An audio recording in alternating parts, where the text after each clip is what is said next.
Now that you're finished with the shopping cart activity with synonyms, antonyms, and homophones, I want you to take this next step to create something online.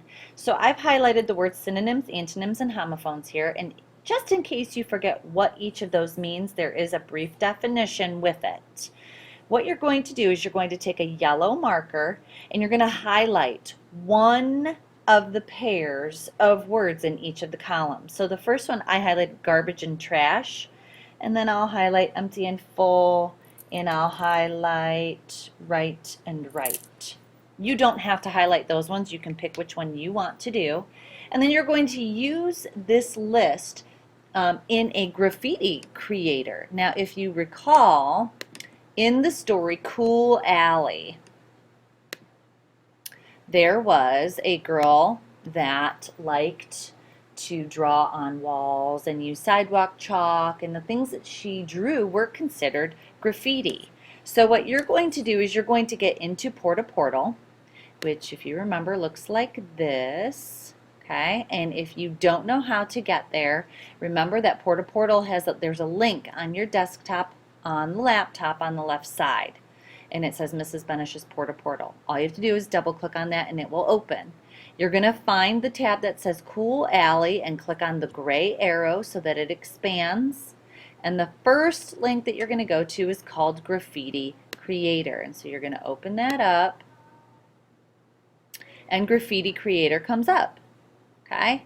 So what you're going to see now is there's a bunch of different options for you to pick from. Okay? Depends on when you look at this, if you like what you see. Okay? And they all have different nicknames.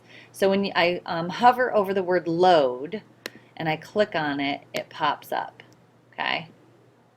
So then I'm going to scroll down and it tells you that you are going to insert some text. Well, you have to do these one word at a time. So the first word that I'm going to do is garbage, and then I'm going to click the word submit, and you see how it comes up. Okay, so you have to type in the word and then click submit, and then you can change some of the settings. So I can make it wider, I can make it more narrow. I think I'll put it right in between. You can rotate it, okay, to expand some of it. And then you can go through some of the different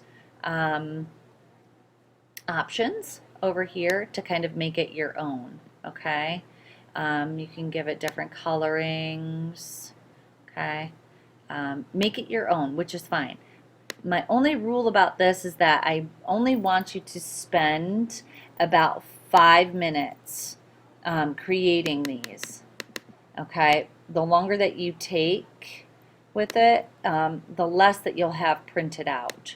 So just make sure that you're not taking a ton of time on this, and then we can get it printed out.